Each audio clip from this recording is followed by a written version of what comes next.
dulu. Oke. Baik, malam hari ini kita akan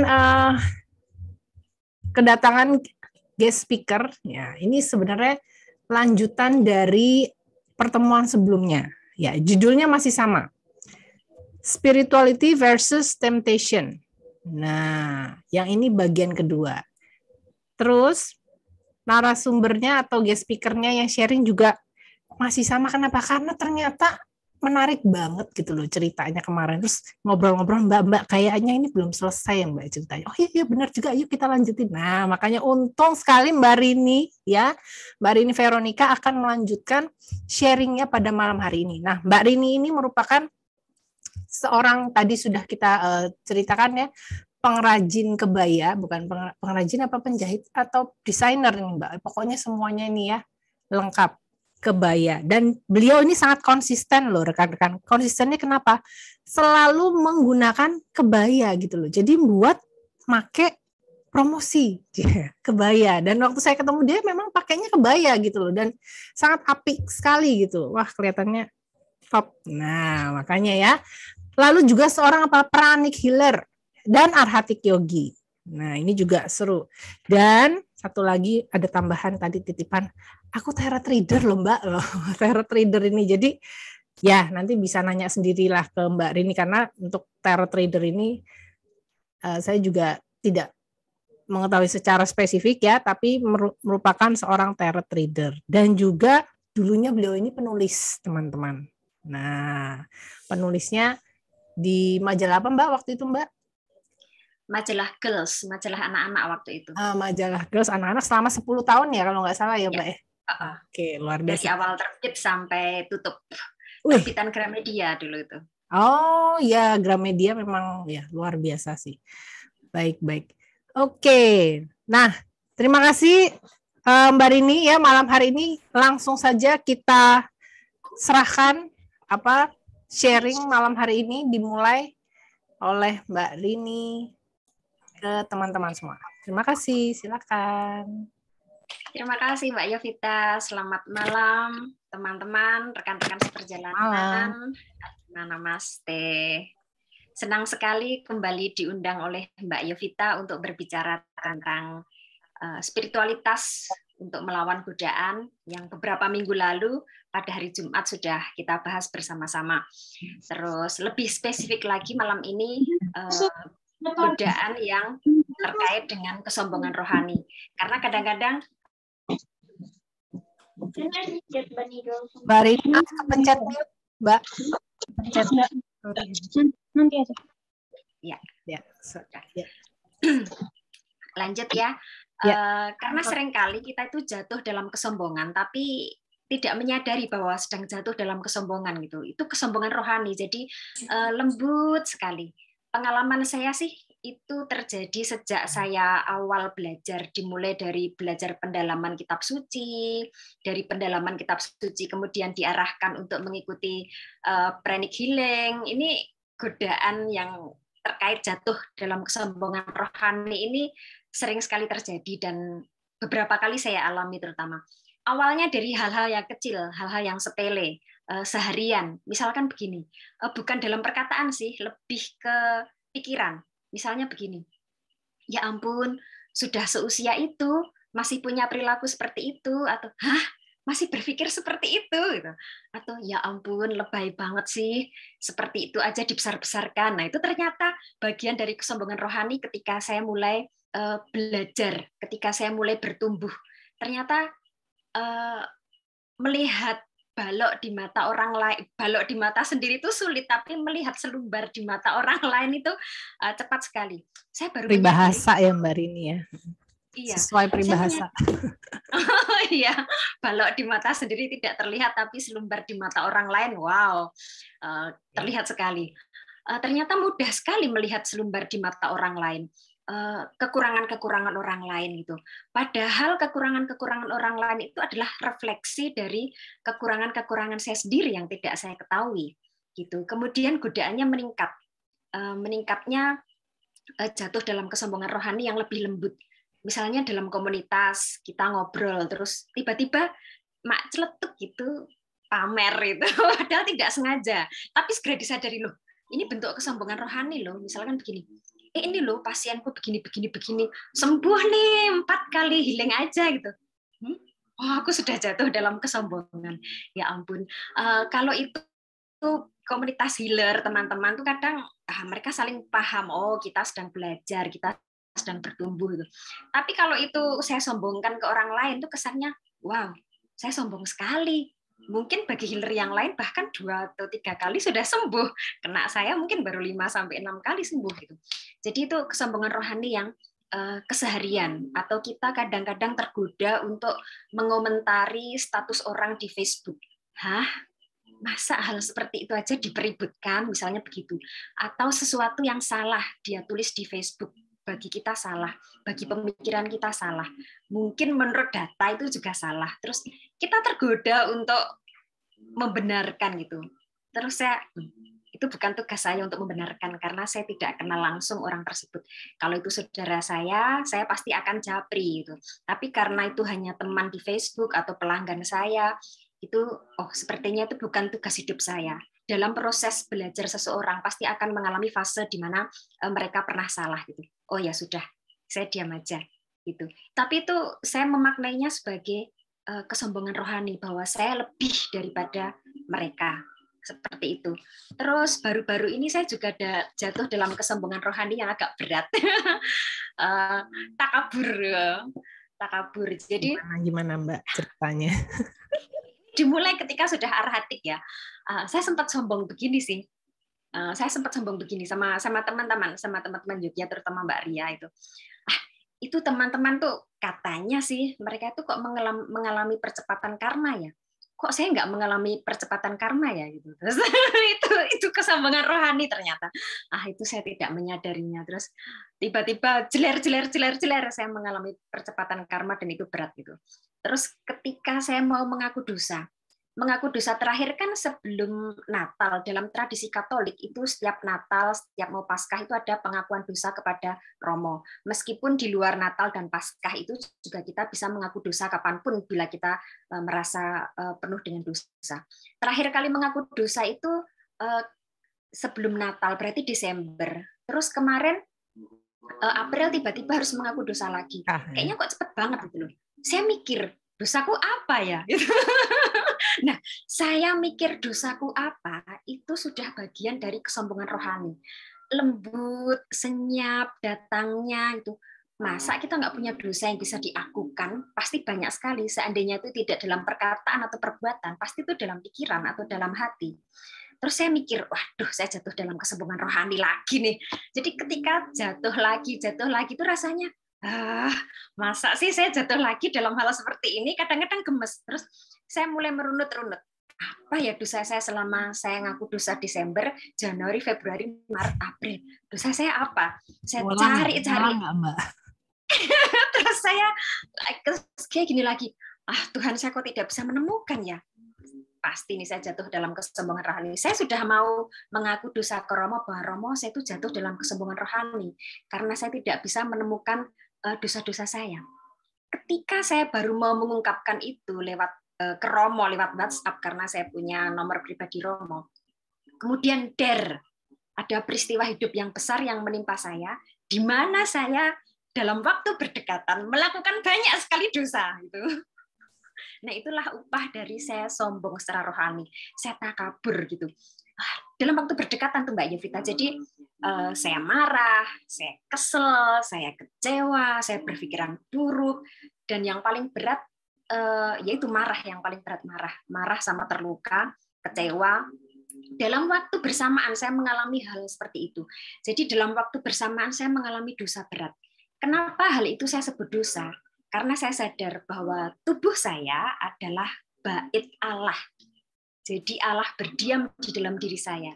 Jadi sebenarnya saya tidak berhak mengotori perasaan saya, pikiran saya dengan kemarahan, dengan kebencian, dengan kekecewaan, dengan melukai diri saya melalui perasaan-perasaan negatif itu. Maka saya anggap bahwa itu dosa berat loh. melukai atau mengotori bait Allah, yaitu tubuh saya sendiri gitu. Terus akhirnya saya punya bahan untuk mengaku dosa kepada Romo pada hari H ketika waktu pengakuan tiba. Jadi tiba-tiba dosa saya banyak sekali, yaitu satu ya takabur atau jatuh dalam kesombongan rohani. Yang kedua adalah mengotori diri saya, bait suci Allah ini, dengan pikiran-pikiran negatif, perasaan-perasaan negatif. Begitu Mbak Yovita. Kadang-kadang itu hal yang kecil, senyap, tapi mampu menjatuhkan secara telak.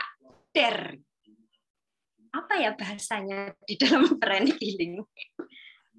Yang mana nih? Yang kecil tapi gitu. Ya. Takabur itu tadi. Apa memang ada bahasa untuk itu ya, kesombongan rohani atau untuk takabur itu ya? Ya, biasanya memang kalau di kita ini selalu diingatkan, bahkan Master Choa Kok Sui sendiri itu mengatakan bahwa sebenarnya dosa yang nantinya itu paling paling sulit untuk dikenali itu adalah pride. Ya, jadi kayak wah, saya sudah ini dan karena memang halus sekali gitu loh. Halus sekali seperti yang Mbak Rini katakan, kadang kita nggak ngerasa gitu loh, karena kan ya kan biasa memang gini gitu. Tapi nah kalau sudah seperti itu mungkin nanti balik lagi ke motif kita ini sebenarnya apa pada saat kita berkata, berpikir, berbuat itu tuh sebenarnya apa sih gitu loh. Nah karena apa memang ada keterkaitannya dengan kemurnian motif itu biasanya juga disebutkan sih. Nah ya memang pride sih biasanya kan disebut sebagai pride itu yang agak sulit dikenali gitu loh kadang-kadang Mbak. Kalau ternyata ada pride ya. Nah, nanti memang seperti yang Mbak Rini katakan juga bahwa dengan kita sebenarnya gini. Kadang-kadang orang kan nganggap kalau wah ini udah spiritual nih berarti kan orangnya sudah baik, lebih baik ibaratnya dibanding yang lain gitu loh. Nah, kadang-kadang persepsi itu pun tuh sudah merupakan suatu pride sih gitu. Karena kenapa? Karena sebenarnya kita semua ini dalam perjalanan gitu loh. Dalam perjalanan, di mana dalam perjalanan ini kita bertumbuh. Ya kan? Tidak mungkin tidak ada orang yang hidupnya mulus, lancar, nggak punya dosa, nggak berbuat salah, selalu luar biasa, itu nggak mungkin banget gitu. Karena kenapa? Kalau mau bertumbuh, ya memang jatuh bangun. Ya kan Mbak, setuju ya Mbak Rini ya? Cuma memang kadang-kadang jatuh bangunnya ini ada yang kelihatan, ada yang enggak. Ya kan? Karena kan memang ya namanya juga perjalanan masing-masing ya kan. Nah, tapi juga memang terkadang memang ini sih beratnya juga kadang-kadang karena persepsi orang dari luar gitu ya Mbak Rini ya. Oh, kamu ini kan udah belajar ini itu dan lain-lain. Nah, mungkin seorang tokoh agama rajin maksudnya pengajian, rajin di gereja dan lain-lain, maksudnya hal-hal seperti itu, stigma seperti itu kan kadang-kadang membuat harusnya kan dia lebih baik loh dibanding ini. Nah, seperti itu pun sebenarnya kayaknya sih kalau menurut hemat kita nggak perlu juga ya kita bilang gitu, ya kan? Ya nggak sih? Karena kenapa? Saya pernah mendengar seorang pemuka agama tuh mengatakan kalimat ini ke saya ingat dengan jelas. Selama orang itu masih menginjak tanah, masih menginjak bumi, dia itu masih manusia dan dia pasti akan berbuat salah gitu loh. Maksudnya jadi bukan berarti kita menjadi permisif terhadap kesalahan, enggak. Tapi realistis karena memang ya orang akan melakukan kesalahan. Yang bagusnya kalau yang sudah berada di spiritualitas ini seperti Mbak Rini kan jadinya Mbak Rini ya aku kok begitu ya, maksudnya kan jadi mengetahui ya kok saya melakukan ini ya, ini kan seharusnya tidak dilakukan dan lain-lain gitu. Tapi kalau yang tidak mengenal spiritualitas atau tidak mengenal hal-hal lainnya yang dapat membantu untuk back on track itu kan kadang-kadang ya udah lepas saja, lost saja semua gitu kan. Cuma memang seperti yang Master katakan, bersikaplah realistis. Dalam dunia nyata kita memiliki harapan yang tidak realistis bahwa segala sesuatu akan tetap sama. Ini sambil saya baca ya di buku ya. Segala sesuatu tunduk pada perubahan.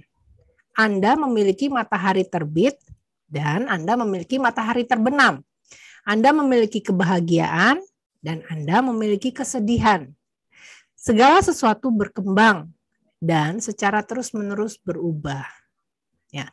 Jalan dari keselarasan dan kemajuan adalah tetap berusaha melakukan sesuatu yang benar sampai Anda menguasai pelajarannya. Jadi memang ya seperti itu ya Mbak Rini ya. Tapi untungnya kalau berada di sini dan kita memiliki komunitas bisa saling menguatkan dan saling menarik kembali mungkin ya. Iya ya, jangan ya ini dan itu dan ini. Tapi memang ya seperti itulah. Mungkin dari teman-teman dulu yang lain kok jadi saya yang cerita ini. Mungkin ada yang mau bertanya ke Mbak Rini, silakan. Tapi Mbak Rini ini keren banget loh teman-teman. Karena apa? Beliau bisa menceritakan ini dan menyadarinya. Ya kadang-kadang kan susahnya di kita tuh menyadari, oh saya tuh berbuat salah ya. Ya nggak Mbak Rini ya. Kadang-kadang kan kita loh, kan saya wajar dong kalau saya melakukan ini. Saya berhak untuk marah, saya berhak untuk ini. Kadang-kadang ya walaupun Anda merasa Anda berhak, tapi ya balik lagi ke tadi, apa yang baik dan benar gitu. Memang nggak mudah sih. Ini saya sangat akui. Apalagi kalau yang sudah di spiritualitas, di jalur spiritualitas, Pastor Choa berkata, begitu Anda memasuki spiritualitas itu Anda seperti memasuki hutan Amazon. Tahu teman-teman hutan Amazon yang mana tuh nggak tahu bagaimana nantinya dan lain-lain ya, karena akan banyak ujiannya itu sebenarnya lebih banyak gitu loh. Karena Anda jadi tahu, oh ini ujiannya, ujian gitu. Ya, masalahnya. Tapi dengan kita belajar, kita dikasih tools. Gimana Mbak? Ini tentang ujian atau godaan itu sebenarnya juga ada perbedaan sih antara cobaan atau ujian itu dan godaan itu ada perbedaan yang tipis. Oke, gimana Mbak? Jadi kalau cobaan itu sebenarnya datangnya dari iblis dan tujuannya itu memang untuk menjatuhkan kita. Sementara kalau ujian atau cobaan itu datangnya dari Tuhan, itu tujuannya untuk menguatkan kita. Nah, seringkali godaan ini datangnya pada saat kita sedang menjalani ujian untuk naik kelas gitu.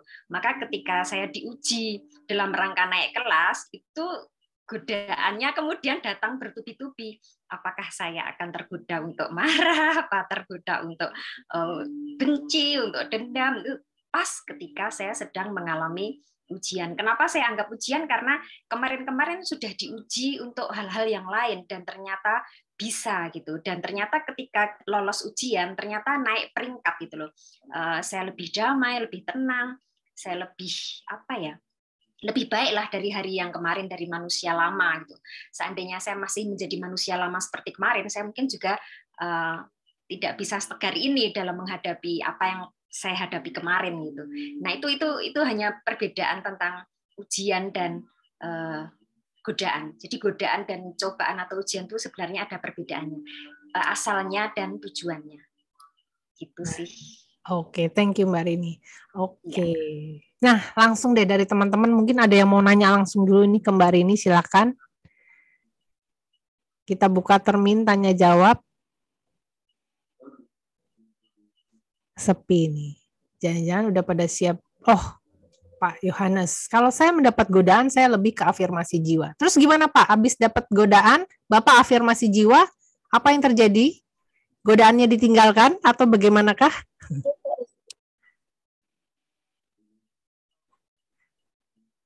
Ya, Pak Yohanes. Saya buka mic aja susah ngetiknya. Oh, iya, makanya saya lagi nunggu. Biasanya langsung buka mic kok belum ada. Enggak, kalau kita afirmasi jiwa, kita sadar bahwa itu sebenarnya godaan secara badania. Sementara kita ini bukan badan, kita ini bukan tubuh, tapi kita itu jiwa. Jadi kita cuma baca, saya sampai hafal itu afirmasi jiwa itu.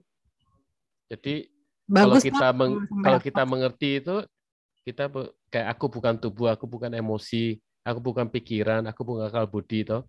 Nah, akal budi itu adalah ini adalah hasil alat lembu jiwa aja. Sementara saya adalah jiwa. aku adalah jiwa toh. Terus lebih dalam lagi seperti Mbak Rini tadi ngomong, itu hubungannya ke spiritual, memang benar. Aku adalah makhluk spiritual, di mana makhluk spiritual itu adalah kecerdasan ilahi, cahaya ilahi, cinta ilahi, kuasa ilahi. Toh. Nah, dengan kita menghafal itu, dengan kita menyebutkan itu, kita menyatakan bahwa sebenarnya godaan itu cuma untuk godaan badannya, sementara saya bukan itu kan. Saya itu jiwa. Saya nggak bisa digoda dengan itulah pada dasarnya seperti itu. Jadi saya lebih ke sana. Jadi itu lama-lama dia intensitasnya itu turun sendiri. Intensitasnya turun sendiri. Tapi kalau kita nggak sadar, nah itu seperti Mbak Rini tadi ngomong, ini saya nggak sadar ternyata saya sudah masuk ke dalam kesombongan rohani. Nah ini yang saya nggak tahu tuh gimana ceritanya. Tapi kalau kita masih sadar bahwa itu adalah godaan ini, ya kita masih bisa lah kan menyatakan, oh saya ini sebenarnya jiwa, saya nggak butuh yang seperti itu. Saya nggak butuh yang namanya ini duniawi. Sementara saya adalah jiwa, saya nggak butuh itu. Ini badan ini cuma alat saya aja sih sebenarnya gitu. Toh. Itu apa? Ya gitu aja. Ya, oke. Terima kasih Pak Yohanes. Gimana Mbak Rini? Mau menanggapi? Sudah, betul sekali. Kadang-kadang memang karena apa ya, kita sedang belajar, dan ketika kita belajar untuk semakin dekat kepada Tuhan, itu kuasa gelap atau iblis atau hal-hal di luar diri kita itu tidak menghendaki keselamatan bagi jiwa-jiwa, maka akan selalu digoda pada titik lemahnya. Nah, kadang-kadang kita sudah mengenal baik titik lemah kita itu apa.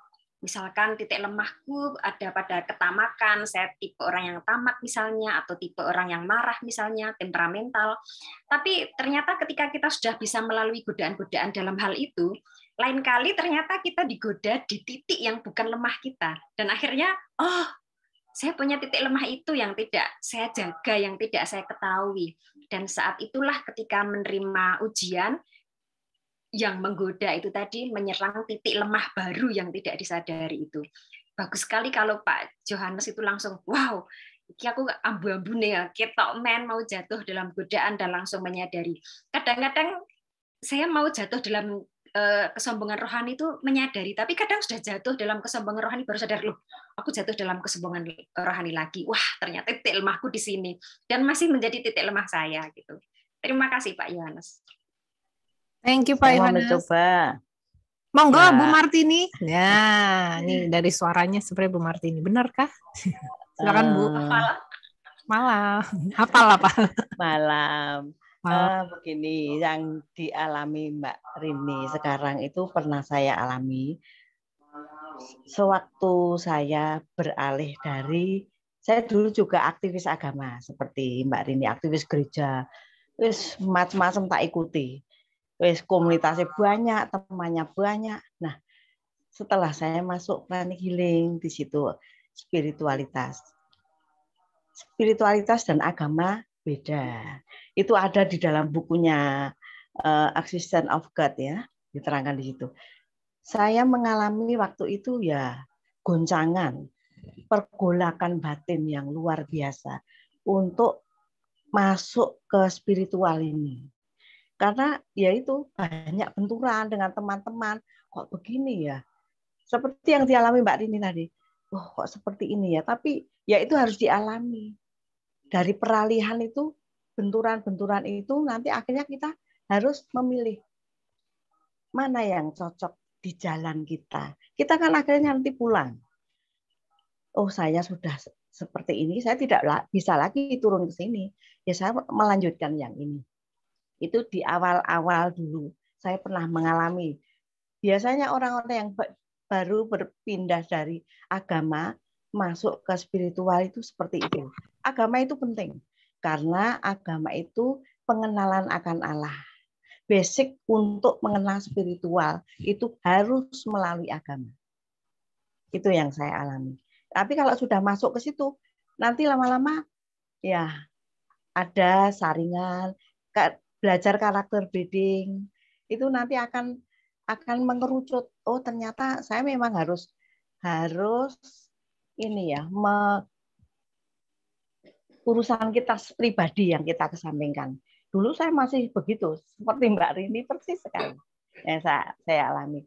Semoga Mbak Rini nanti kalau terjadi benturan-benturan seperti itu, kuat ya Mbak Rini terus di jalur spiritual. Oke, terima kasih. Baik, terima kasih Bu Martini. Waduh, seru ya ini ya, ibu-ibu memberikan testimoninya. Nah, ini di chat ada Bu Ani. Bu Ani Raharjo, saya pun mengalami hal yang sama dan masih berjuang untuk menjadi lebih baik. Yang berbeda setelah PH adalah kita selalu sadar setelah melakukan kesalahan. Nah, terima kasih Bu Ani. Ya benar sekali ya, karena memang kalau punya awareness, punya kesadaran, kita jadinya oh salah ya saya ya barusan ya, karena kalau enggak ya nggak sadar gitu ya Mbak Rini ya. Kalau memang oh ternyata ini salah ya, saya sudah melakukan hal yang tidak seharusnya. Demikian. Terima kasih Bu Ani. Ada lagi kah yang mau sharing atau bertanya, menambahkan? Silakan. Ya, ini sesi malam hari ini kan mungkin juga udah banyak sih yang mudik. Ada nggak ya mungkin yang mendengarkan dari jalan sambil mudik? Ciela, rajin banget nih kalau kayak gini. Siapa tahu ya ada ya. Nah, saya mau bacakan juga ini kebetulan dari Master. Beliau menulis, seiring Anda berubah secara batin, monster yang ada di dalam diri Anda juga akan diubah. Evolusi berarti waktu dan proses, dan banyak kesalahan. Kesalahan-kesalahan adalah bagian dari kehidupan. Jangan terlalu keras terhadap diri Anda sendiri. Tidak peduli berapa banyak kesalahan yang Anda buat, jika Anda tetap berusaha, Anda dapat mencapai target. Kata tumbuh berarti proses. Tumbuh berarti kesalahan. Kita semua membuat kesalahan. Nah, jangan membuat sebuah keributan besar ketika Anda membuat kesalahan. Teruskan saja. Ya. Maksudnya apa? Ya, oke, Anda tahu Anda salah, ya sudah. Lalu fokus bagaimana supaya dapat kembali ke jalur yang benar. Oh ya, sorry tes ini apakah terdengar barusan? Sepertinya koneksi saya agak terdengar, Mbak. Terdengar ya. Sempat terputus sedikit tapi lancar terdengar. Oke, terima kasih Mbak Rini. Nah, lalu Master guru kita juga mengatakan kepribadian mengelupas seperti kulit ular. Anda lepaskan kualitas-kualitas yang lebih rendah sehingga cahaya dari dalam diri Anda akan menjadi lebih terang. Gitu. Ketika kehidupan menjadi menyakitkan, Anda dipaksa untuk menuju ke arah yang lain. Gitu, ya. Nah, ini sekali lagi ini diambil dari buku Golden Lotus Sutra seri Creative Transformation ya. Buku-buku beliau ini sangat-sangat luar biasa untuk mengingatkan kita kembali, oh ternyata demikian ya. Nah, baik. Kita lihat lagi dari chat. Nah, ini Bu Ani juga melanjutkan, nah benar, monster dalam diri kita masih banyak atau besar, ternyata ujiannya bertubi-tubi. Iya Bu, benar banget gitu ya. Untungnya kalau kita belajar pranic healing dan arhatic yoga, maksudnya di jalur ini, di jalur spiritual, kita tuh dikasih tools, alat-alat untuk gimana supaya bisa menghadapi nih gitu. Kalau ini bagaimana, kalau ini bagaimana. Walaupun bukan detail ya, karena kenapa ujiannya beda-beda tiap orang. Nah itu kadang-kadang kita juga nggak menyadari. Ujian tiap orang tuh beda-beda gitu loh. Jadi jangan menganggap remeh ujian orang lain, karena orang lain mas ujian juga rasanya berat, Bo, gitu kan. Bukan cuma Anda aja ya yang merasa berat, gitu. Semuanya berat, benar nggak Mbak Rini ya? Kan kadang-kadang ada yang, kamu kan cuma gitu doang. Ya, Anda ngomongnya gitu, tapi pada saat mengalami kan nggak tahu rasanya yang mengalami ya kan. Nah, itu juga merupakan suatu bentuk godaan juga. Kadang-kadang kita suka menganggapnya gitu ya. Oke, nah ini Mbak Astri sedikit melenceng, kok jadi sedikit melenceng dari yang dibicarakan. Namun saya ingin bertanya ke Mbak Rini dan Bu MC ya, nanti apa yang membuat Anda berdua bisa sedemikian rajin berlatih arhatic tiap pagi jam 5? Apa yang Anda dapat dengan sangat rajin berlatih? sangat rajin berlatih. Ya, saya sampai terbata-bata baca. Monggo Mbak Rini jawab aja langsung, silakan. Saya sih nggak dapat apa-apa ya, tapi sebaliknya saya kehilangan banyak hal. Jadi ketika saya rajin berlatih arhatik itu banyak yang hilang dari saya ya. Saya kehilangan sebagian monster, kalau bisa disebut monster di dalam diri saya. Seperti kata Bu Ani tadi dan Mbak Yovita juga. Saya kehilangan banyak sekali monster yang ada di dalam diri saya. Entah si singa liar, entah si licik ular, entah si penjilat apa, itu saya kehilangan banyak sekali hal. Dan ketika kehilangan itu rasa-rasanya sempat pada suatu ketika saya tidak mengenali diri saya sendiri. Kok saya beda ya? Saya ini sedang mengalami fase apa? Kok saya berbeda itu? Jangan-jangan saya itu sudah mati rasa. Kok saya nggak bisa marah? Pernah suatu ketika seharusnya ada peristiwa itu saya marah. Kenapa saya tidak marah? Kok saya mudah sekali memaafkan sih? Bukannya saya bukan tipe orang yang mudah memaafkan. Kok saya bisa sabar sekali ya? Bukankah kemarin-kemarin tuh saya orangnya sumbu pendek sekali gitu. Jadi ketika saya rajin meditasi itu sebenarnya lebih banyak yang hilang daripada yang saya dapatkan.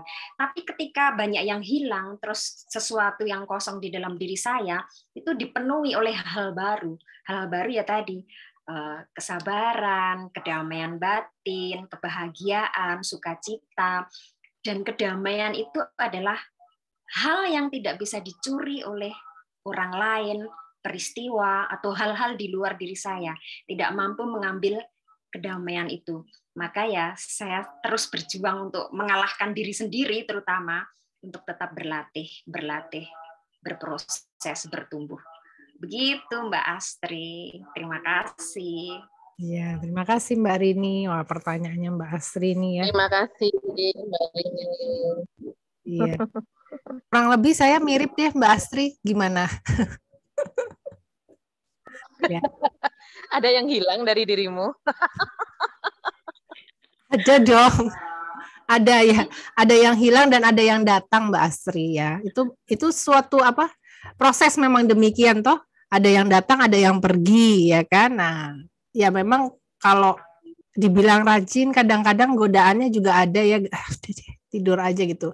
Saya sih jujur aja kadang-kadang itu terasa ya. Nah, tapi memang kadang-kadang juga hal tersebut membantu kita untuk gini, paling enggak jadi punya konsistensi ya.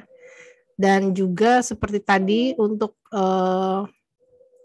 lebih bisa gimana ya kayak Mbak Rini bilang juga, kalau kadang-kadang nih pengen marah gitu kan ya, berkurang lah ya kadarnya dari sebelumnya gitu ya Mbak Rini ya. Oke lah, lumayan ya udahlah, maksudnya tidak usah terlalu dipikirkan ya, jadi lebih bisa let go. Walaupun nanti kalau kita ngomong lebih bisa let go, nanti pasti dikasih ujiannya yang melibatkan let go ini, benar nggak Mbak Rini? Makanya jadi kurang lebih mirip aja deh Mbak Astri gitu ya. Ntar kalau saya banyak ntar ini deh banyak lagi ujiannya. Oke, tapi itu sangat-sangat ya, terima kasih Mbak Rini, Mbak Astri, sangat-sangat membawa perubahan ya, karena fisik menjadi lebih sehat ya, secara emosi menjadi lebih bisa stabil sih ya, dan juga lebih fokus targetnya apa supaya bisa mencapai target tersebut gitu Mbak Astri, karena memang kan ya melatih diri ya, terutama buat diri sendiri seperti yang tadi Mbak Rini katakan. Nah, ya memang mirip ini Mbak Astri, yo. Jawabannya emang similar gitu ya. Oke. Sehat itu pasti. Sehat ya. Itu pasti. Benar-benar sehat itu pasti. Pokoknya jadi lebih ready lah, badan, tubuh nih nggak gampang capek juga ya Mbak Rini ya. Jadi bisa lebih panjang gitu. Oke. Terima kasih Mbak Astri untuk pertanyaannya. Lalu, ini baru nih, sholat subuh aja sering kelewat. Semoga sholat subuh jadi lebih menyenangkan dengan latihan arhatik nanti. Pastinya Mbak Runi, ditunggu nanti bulan November ya untuk teman-teman yang mau ikut arhatik yoga. preparatory, bisa siap-siap nanti bulan November akan ada kelasnya. Nah, ini berhubung baru ini udah ngomongin, yang mau ikut bisa langsung ikut basic, advance, psikoterapi, soul, dan super brain yoga. Nanti Anda bisa nyampai ke Arhatik Yoga Preparatory. Kelas-kelasnya nanti akan saya sampaikan jadwalnya ya. Oke. Apalagi sehat jiwa raga mental? Pastinya. Mbak Astri sendiri bagaimana Mbak? Oh ya, ini belum ditanya balik. Ini juga seorang Arhatik Yogi. Gimana Mbak Astri? Kita mau dengar juga nih hasilnya gimana. Ini loh yang banyak ditunggu-tunggu juga sharing ini. Enggak, justru memang pertanyaan saya itu relate banget dengan apa tadi ya? Konsistensi, tadi betul sekali, konsistensi. Nah, untuk menjadi membara pada awal itu memang sangat mudah. Tetapi menjadi konsisten dalam proses. Ini Astri yang perlu belajar. Gitu. Saya pun demikian, konsisten. Jadi saya melihat Mbak Rini, Bu Dokter, ini tidak sengaja ya, tapi maksudnya saya luar biasa nih Mbak Niken gitu kan. Tiap pagi ada Mbak Kety. Luar biasa. Tukang intip ternyata. Tapi saya merasa gini, luar biasa kalau Arhatik nih, mungkin buat teman-teman yang belum mempelajari, belum Arhatik ya, sekarang sangat beruntung karena di setiap jam 5 pagi itu seakan-akan kita, bukan seakan-akan, memang betul, latihan itu nggak sendirian gitu loh. Jadi ada semangatnya gitu. Jam 5 pagi bangun, 1, 2, 3, itu udah. Ya, set ya. Ya. Zaman belum ada ya Mbak Astri ya, masih sendiri-sendiri latihan ya, kadang latihan ya nggak latihan kadang-kadang ya. Betul. Ya, jadi apa namanya, dengan adanya latihan setiap pagi ini, karakter building menurut saya yang dibangun kalau untuk saya adalah konsisten. Itu tadi. Kalau dalam istilah sales, saya ini termasuk pendobrak karena buka pintunya istilahnya. Tapi untuk jadi konsisten, ternyata saya harus latihan Arhatik. Sampai jumpa di latihan Arhatik. Siap, oke. Sebelum konsisten itu kan ada konsis 1, konsis 2, kan konsis 3 sampai akhirnya gitu ya. Konsisten toh Mbak. Konsis naik ya Mbak. Oke. Ya. Sebelum apa? Sebelum 10 ada cemilan. 9, konsis 9. Ya, benar. Itu juga ini. Oke. Terima kasih Mbak Astri. Waduh. Sami-sami. Ya. Terima kasih. Ini kita lihat lagi. Nah, konsistensi ini susah. Gimana agar bisa konsisten? Wah. Kalau ini Anda bisa tanyakan ke ini ya, diri sendiri. Target Anda apa? Target Anda apa? Sehingga kalau Anda punya target yang memang Anda ingin capai, mau nggak mau ya Anda harus konsisten. Kalau enggak, susah. Karena kalau dari orang lain, ya orang lain mungkin bisa berkata, tapi kalau Andanya nggak mau, kan nggak bisa dipaksa. Nah, jadi mungkin Anda bisa tanyakan kembali, refleksi, apa yang saya inginkan. Ya. Karena kalau Anda tahu apa yang Anda inginkan, target Anda apa, biasanya Anda akan berusaha supaya bisa konsisten. Tapi kalau enggak, ya udah, kadang boleh, kadang enggak. Ada boleh, enggak ada ya sudah, gitu kan. Tapi memang tetap seperti tadi realistis. Kalau memang Anda sedang tidak bisa, benar-benar nggak bisa, ya sudah, it's okay kalau Anda skip 1, 2, 3. Tapi jangan kebanyakan, nanti hilang gitu kan. Balik lagi, apa yang Anda ingin capai. Itu biasanya sih menurut pengalaman bisa membantu untuk konsisten. Ya. Bagaimana mempertahankan? Ya mungkin balik lagi ya Mbak Maria Dian, apa yang Anda inginkan dan sampai seberapa jauh Anda ingin membuat diri berubah atau mencapai target, seberapa jauh, seberapa banyak gitu. Jadi memang balik lagi ini dengan diri sendiri sih. Kan kadang-kadang memang bisa juga apabila ada hukum, ada aturan, umpama Anda harus datang setiap hari, kalau terlambat nanti ada hukuman ini dan itu, umpama gitu. Wah, itu kan waduh gak enak nih, nanti harus ada absen dan lain-lain, kita datang gitu. Tapi kan akan berbeda kalau dari dalam diri kita memang kita punya self motivation yang kayak oh iya saya memang ini karena saya mau supaya, atau kita tahu ini baik buat kita, dan yaitu memang will-nya itu yang dilatih. Nanti kalau Anda mau belajar di kelas Soul, Achieving Oneness with the Higher Soul itu ada di Solo bulan depan dan di Bintaro bulan Juni. Nah, nanti kita akan belajar lebih lanjut tentang 3 aspek ketuhanan yang ada di dalam diri setiap manusia. Nah, nanti itu masing-masing ada ujiannya teman-teman. Untuk mengembangkan cinta ada ujiannya, untuk mengembangkan kemauan itu ada ujiannya, untuk mengembangkan intelligence itu pun ada ujiannya. Jadi semuanya tenang, akan ada ujiannya. Tidak perlu takut. Nanti semua ada ujiannya teman-teman. Ya. Oke Pak Andri. Sebenarnya setiap individu adalah konsisten. Tapi seringkali konsisten sesuatu yang merugikan dirinya. Contoh konsisten susah, berulang kali menyebut susah. Nah, ini juga ada benarnya juga ya Pak Andri ya. Jadi ya tadi apa yang Anda inginkan, dan kalau yang sudah belajar pranik ini akan mengerti bahwa segala sesuatu itu adalah energi. Ya, apa yang Anda pikirkan, yaitu yang nanti akan biasanya jadi terjadi. Karena apa? Energi mengikuti pikiran. Gitu. Itu pelajaran di kelas basic. Ya, kalau Anda mau tahu lebih lanjut, Anda bisa ikut kelasnya. Nah, kebetulan Pak Andri sudah ikut ya. Jadi benar, kita tuh kadang-kadang konsisten di hal yang negatif yang kita nggak mau, malah kita ulang. Aduh, ini kayaknya susah nih, gawat nih, kayaknya nggak bisa nih. Nih, saya pun demikian. Bukan berarti saya enggak ya. Saya pun kadang-kadang gitu. Wah, ini kayaknya bakalan gini.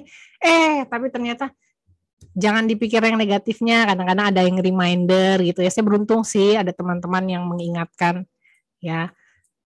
Mikirnya jangan yang itu, positifnya begini. Oh ya juga ya. Bukan berarti kita tidak bukan berarti berarti harus mikirnya positif terus. Pertama kita accept dulu kalau memang ada sesuatu yang negatif yang terjadi. Oke, ini ya. Ternyata demikian. Saya marah, saya sedih dan lain-lain. Pertama kita akui dulu, oke. Saya belum bisa konsisten, baiklah. Kita akui dulu gitu loh. Karena kalau enggak kan nanti denial ya. Denial kan repot lagi, namanya denial aka ngeyel gitu kan, itu lebih susah. Makanya ya deh emang saya keras kepala, emang saya ini, oke diakui dulu. Oke, tapi jangan lama-lama sampai di situ. Apa yang akan Anda lakukan supaya Anda enggak lama-lama seperti itu gitu loh. Dan setelah Anda berniat mengubahnya, ya lakukan. Dan cobalah untuk konsisten. Bagaimana caranya? Kita berdoa memohon berkat ilahi supaya diberikan kekuatan bisa melakukannya. Nggak usah sampai berapa tahun ke depan. Day by day aja teman-teman. Nah, kalau Anda mau konsisten, day by day aja. Oke, jadi satu hari sudah konsisten, next. Oke, besoknya. Karena kalau terlalu lama akhirnya, kok lama ya? Aduh, males deh. Malah nggak jadi gitu loh. Jadi hari per hari saja. Anda mau konsisten apa? Hari per hari. Jangka pendek. Mungkin kalau teman-teman mau melakukan, silakan mencoba. Demikian. Terima kasih Pak Andri. Nah, ya ada lagi yang nanya. Ini dari namanya X9009. Ya, siapakah namanya? Aku di Sumbar. Bagaimana belajarnya? Nah, Mbak atau Bapak ini yang di Sumbar sering main ke Jakarta atau ke Medan mungkin atau ke mana ya? Jogja? Surabaya? Seringnya main kemana nih? Nanti bisa kita referensikan kepada teman-teman yang berada di daerah tersebut untuk kelas-kelasnya. Di Sumbar ini memang belum ada, Ibu. Tapi kalau ibu atau bapak ini saya nggak tahu, maaf namanya siapa ya? Ini X9009. Kalau Anda mau bisa belajar self pranic healing itu online sih, bisa diikuti online, belajar untuk menyembuhkan diri sendiri. Ya, oke. Ya, ini apakah menjawab, mendengar atau tidak? Baiklah. Ya, demikian Bapak Ibu, teman-teman. Apakah ada lagi? Mbak Rini mungkin mau menambahkan, nama aku Mary. Ya, sebentar Mbak, aku balik lagi Mary. Ya, Ibu Mary, jadi Ibu kalau berniat mau belajar bisa melalui online bisa Bu, self pranic healing ya, itu nanti akan ada kelasnya. Maaf tanggal berapa ya yang terbaru, coba saya cek dulu. Self pranic healing. Akan ada tanggal 4 Juni ini dengan Mbak Niken ya. Mungkin Mbak Niken apakah masih berada di sini? Coba. Ya, nanti akan saya infokan. Bisa langsung hubungi Mbak Niken, Ibu Mary ya. Ibu Mary apakah sudah tergabung di grup kita? Kalau belum ya, saya akan tuliskan nomor telepon saya. Silakan Anda hubungi, nanti akan kami masukkan ke grup sehingga mendapatkan info untuk kelas-kelas yang akan diadakan di Indonesia Pranic Healing ya. Baik. Jadi caranya bagaimana juga nanti akan diinfokan. Nanti Anda mendaftar, pokoknya hubungi saja Mbak Niken, ya nanti akan diberikan step-stepnya juga untuk mendaftar di web. Ya, karena harus mendaftar langsung secara online. Oke? Baik. Terima kasih untuk pertanyaannya Ibu Mary. Ya. Nah, kembali ke Mbak Rini. Gimana Mbak Rini? Apakah ada yang ditanyakan? Sudah kita untuk menutup sesi. Namaste, Mbak Rini. Oh, ya, silakan Pak Radian. Pak Radian. Mbak Rini, saya mau tanya. Cara kita menghadapi percepatan karma negatif karena kita belajar pranic healing itu bagaimana ya? Karena di saat kan kita juga harus menghadapi ujian dan godaan yang Mbak Rini bicarakan tadi. Apakah kita harus belajar bertahap atau kalau belajar secara langsung dikebut akan menimbulkan hal yang tidak baik atau bagaimana begitu? Terima kasih, Mbak Rini. Terima kasih Pak Radian. Kalau saya seperti yang saya nasihatkan juga kepada Kueren itu orang yang pengen ditarot, juga kepada pasien-pasien saya, kalau mereka ingin bantuan saya, biasanya saya menyarankan untuk berderma. Jadi saya pasti berderma dulu kalau mengalami permasalahan atau percepatan karma, atau saya sedang menuai karma negatif saya pasti akan berderma dulu. Kemudian saya akan melakukan banyak pelayanan. Pelayanan yang saya lakukan adalah memberikan free healing kepada pasien, teman-teman, misalnya orang-orang yang saya kenal, mereka-mereka yang sungguh-sungguh tidak mampu untuk membayar jasa pranic healing gitu. Saya memberikan free healing. Ketiga, saya tetap berlatih arhatik. Karena sudah arhatik ya berlatih arhatik, tapi tidak memaksakan diri. Jadi ketika saya betul-betul di titik terendah, saya masih marah dan itu belum bisa saya rilis, ya saya istirahat dulu. Karena kalau meditasi arhatik itu kan memang menyuburkan bukan hanya hal-hal baik, tapi juga hal negatif. Jadi ketika saya belum bisa merilis perasaan-perasaan negatif saya istirahat dulu beberapa hari. Kemudian ketika saya sudah merasa, oh saya sudah pulih, saya sudah sembuh, saya lanjut lagi. Jadi yang pertama saya pasti berderma, kedua memberikan free healing atau pelayanan. Pelayanan tidak harus free healing, monggo sesuai dengan gift jenengan apa, kemudian tetap berlatih. Jadi jangan berhenti di tengah jalan ketika kita sedang mengalami masalah. Tetap lanjut, karena ketika kita mampu mengalahkan diri sendiri, kita mampu melewati badai, di depan ada pelangi, dan kita akan menemukan atau mendapatkan berkat-berkat yang jauh lebih besar yang sama sekali kita tidak duga sebelumnya, bahwa hadiah dari kita berhasil melampaui atau melalui masa-masa sulit itu seindah ini. Begitu Pak Radian, terima kasih, semoga membantu. Terima kasih Mbak, membantu sekali. Namaste. Mbak Rini mau tanya tentang tarot. Itu di YouTube-nya ada? Oh, nggak ada, Bu.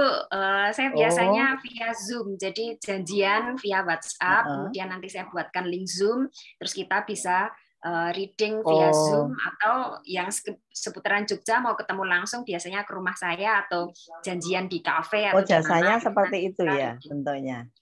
Ya, seperti itu. Ya. Oh ya. Tapi nggak free kan? Oh, enggak, Bu. Itu ada pertukaran energinya, kan? Bu. Oh iya. Oke, tak nyoba besok. Terima kasih. Jadi promosi nih. Iya nih ya. Gak apa-apa. Ada tebaran kabalah juga seperti di bukunya Master yang Spiritual Essence of Mens, itu ada tentang tarot. Master membicarakan tentang tarot. Di kabalah itu ada 10, ternyata ada tebaran kabalah itu memang ada.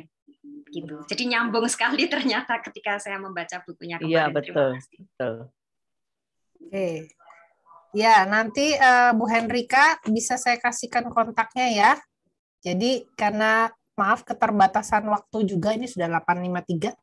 Kita masih harus olahraga dan meditasi ya, which is luar biasa sekali sharing malam hari ini. Terima kasih Mbak Rini ya, tentunya tadi sudah mendengarkan, teman-teman juga sudah bertanya dan juga menambahkan. Langsung dijawab sama Mbak Rini. Silakan Mbak Rini ya. Bu Henrika sudah mendapat kontaknya ya, kontak Bu Rini. Jadi sekali lagi Master Cho mengatakan bahwa Anda tidak akan menjadi orang suci atau seorang yogi yang agung dengan tidak menjalani kehidupan. Anda tumbuh dengan mengalami sakit dan kebahagiaan. Orang yang mengalami penderitaan menjadi lebih cerdas, lebih kuat, dan lebih welas asih. Ini menghasilkan efek evolusioner yang positif. Ini bersifat transformasional. Hukum evolusi terkait erat dengan hukum kebutuhan. Hal ini adalah jalan karma yang menyakitkan tetapi yang membuat Anda berkembang. Ya, jadi bentuk-bentuk lama dihancurkan sehingga bentuk-bentuk yang baru akan tumbuh. Segala sesuatu berkembang, bahkan para makhluk yang lebih tinggi pun berkembang. Oke, baik. Seperti tadi telah disampaikan, terima kasih banyak untuk sharingnya Mbak Rini. Apakah akan ada sesi selanjutnya juga boleh nanti ya, nah, dan teman-teman lainnya. Ya, terima kasih banyak juga kepada teman-teman semua ya, yang sudah bertanya ataupun memberikan feedback ya. Terima kasih juga Bu Ani ya.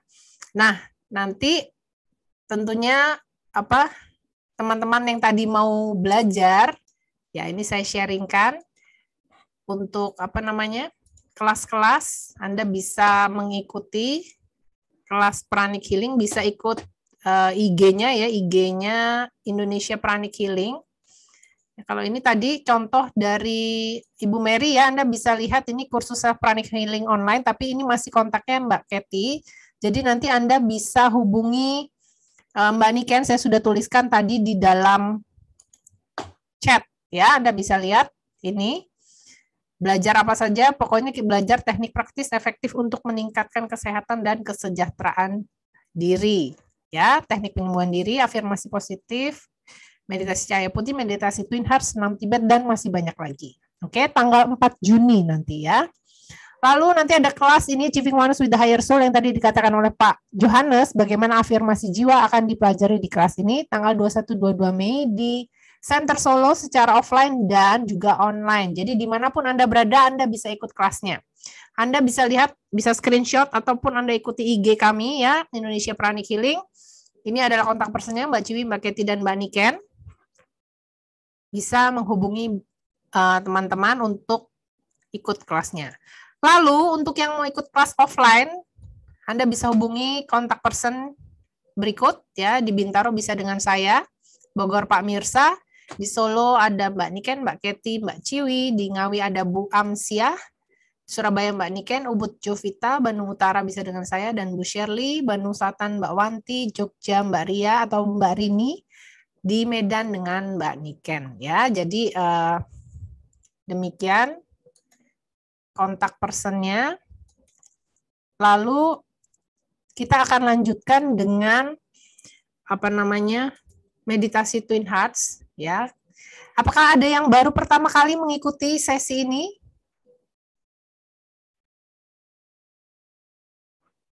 Sesi Twin Hearts.